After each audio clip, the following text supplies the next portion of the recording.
ये chapter NCERT की class 9th English beehive का चैप्टर 9 है। चैप्टर का नेम है द बॉन्ड ऑफ लव और इस चैप्टर का पार्ट 4। तो चलिए आगे देखते हैं। Back we went to Mysore again. हमें दोबारा जाना पड़ा बियर को वापस लेने के लिए। Armed with the superintendent letter. हमारे हाथ में एक सुपरिटेंडेंट लेटर था।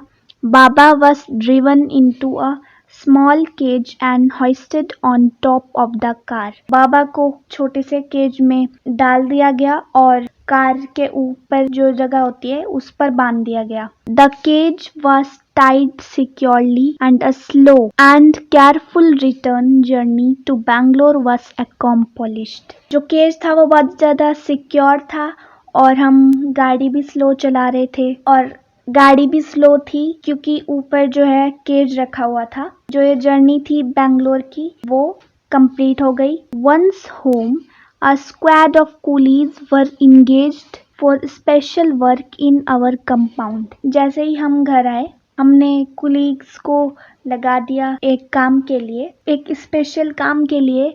An island was made for बाबा। एक आइलैंड बनाया गया बाबा के लिए। It was 20 feet long and 15 feet wide। वो 20 feet लंबा था और 15 feet चौड़ा था। And was surrounded by a dry pit और मोट और उसके चारों तरफ सूखा गड्ढा था। 6 feet wide and 7 feet deep।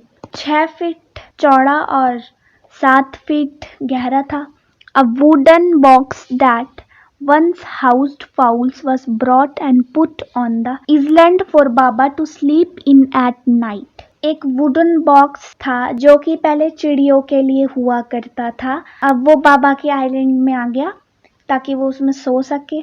Straw was placed inside to keep him warm और उसको गर्माहट देने के लिए एक स्ट्रॉ रखी गई अंदर। And his baby, the gnarled stump along with his gun, the piece of bamboo, both of which had been sentimentally preserved since he had been sent away to the zoo, were put back for him to play with.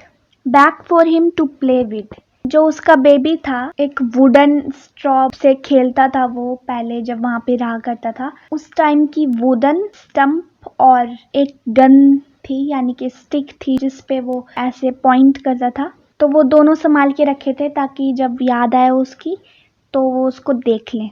तो वो भी रख दिए गए अब उसके island में। इन a few days, कुछ दिनों में, the coolies hoisted the cage on to island and Baba was release. अब कुलीज ने केज को इजलैंड में रख दिया और बाबा उसमें छोड़ दिए गए। He was delighted standing on his hind legs. He pointed his gun and cradled his baby। तो वो बहुत खुश हो गया था ब्रोनो और वो खड़ा होता था और पॉइंट करता था हमारे ऊपर जैसे कि वो गन हो और अपने वुडन को यानी कि बेबी को हिलाता था। My wife spent hours sitting on a chair there while he sat on her lap। मेरी वाइफ घंटों बिता देती थी चेयर पे बैठे हुए और उसको देखती रहती थी और ब्रोनो जो है उनकी लैप में बैठ जाता था यानी कि गोद में।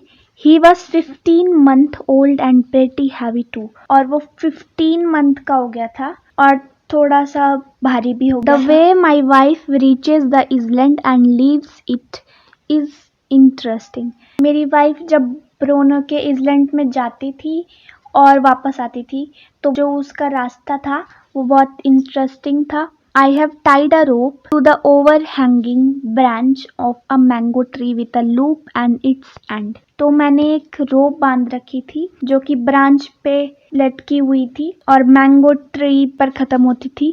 Putting one foot, एक पैर रखते हुए, in the loop, लूप में, she kick off with the others। और जब पहला पैर रखती थी तो वो दूसरा किक करती थी। To bridge the 6-foot gap that constitute the width of the surrounding pit। और वो 6 फुट का गैप था वो अकम्प्लिश हो जाता था गड्ढे के आर पार। The return journey is made the same way। जब हम वहां से वापस आते थे तो वो भी तरीका वैसा ही था।